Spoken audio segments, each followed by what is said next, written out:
You vote for a moral crusade, a promise to save the country from ruin. But then you wake up a few years later, and your day-to-day structural reality, your healthcare bills, your rent, your local schools, looks exactly the same. That happens because federal policy is a mechanical system, not a moral one. Every sweeping law is simply a trade-off between managing immediate societal risks today versus limiting federal obligations tomorrow. Take the build and fortify philosophy. We can see this mechanic clearly by looking at the first 17 months of Barack Obama's second term. On the other side is the prune and constrain philosophy, mapped out in the proposed first 17 months of Donald Trump's second term. We are going to throw out partisan intent entirely. We are looking at these two specific 17-month windows based purely on their structural outcomes and the bills they leave behind. Every administration ultimately forces you to choose a liability. You either build a permanent bureaucracy to act as a shield, or you burn the safety net to force long-term discipline. The government's role in the market is where this divide is most obvious. In 2013, the Obama administration implemented massive financial expansions. The Affordable Care Act, Dodd-Frank banking regulations, and widespread mortgage relief stabilized vulnerable households and prevented mass foreclosures during a fragile recovery. But that financial build-out carried a structural cost. The sheer weight of new compliance rules choked small community lenders. They couldn't afford the legal overhead, so lending consolidated into the biggest banks, which easily adapted and expanded their market share. Healthcare followed the same pattern.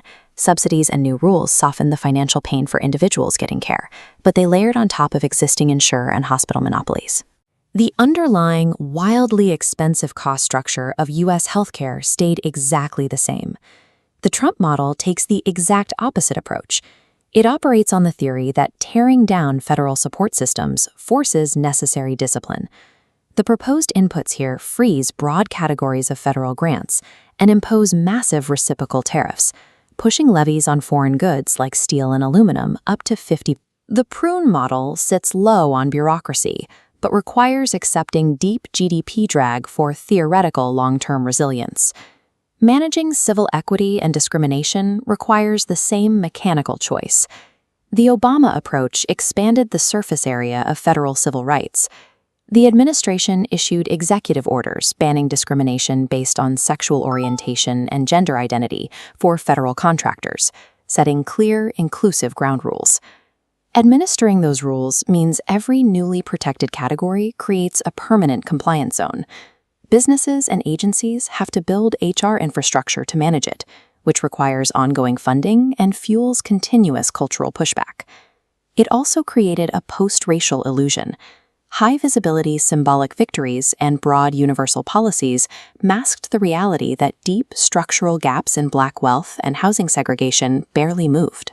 The Trump counter-strategy assumes federal involvement makes these issues worse, aiming to cut off social policy branches entirely before they can become entrenched administrative systems.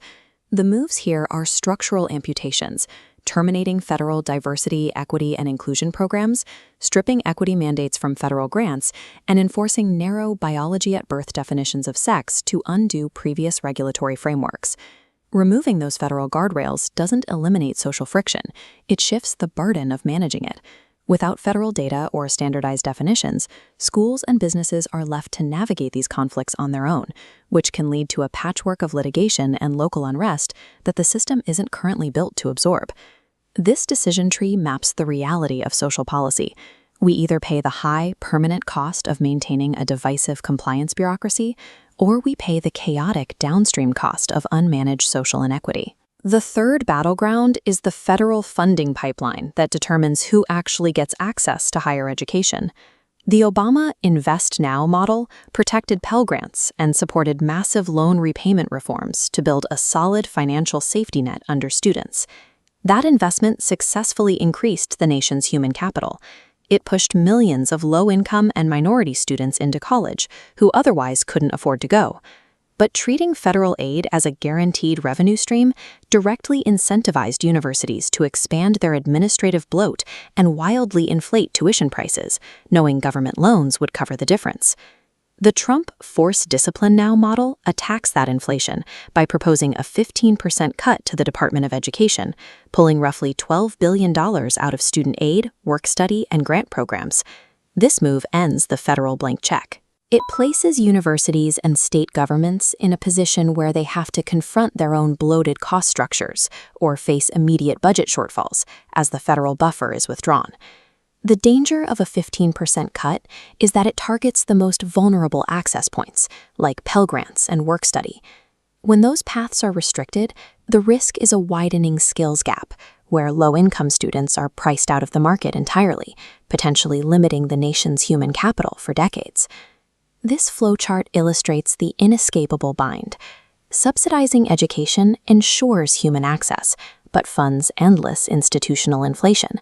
Starving the system forces prices down, but destroys future social mobility. There are no perfect fixes in federal governance. There are only chosen liabilities.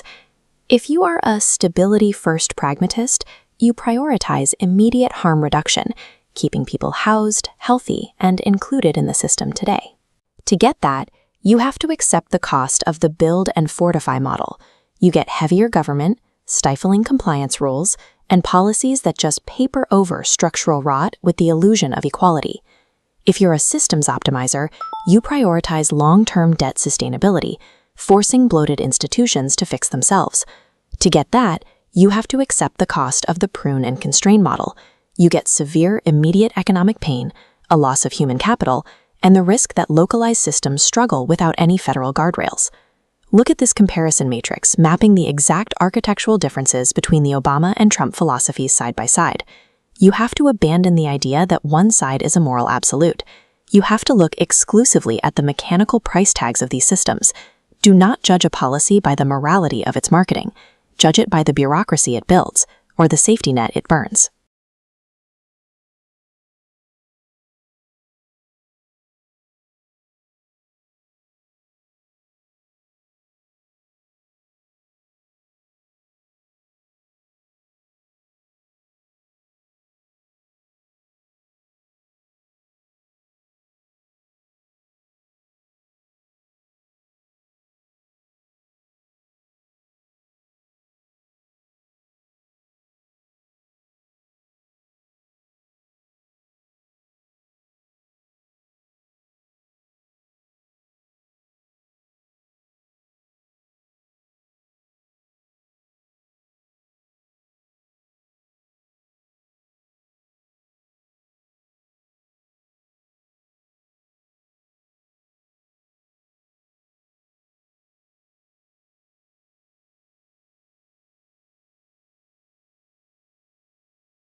What if your birthday wasn't just some date on a calendar, but a super detailed cosmic profile?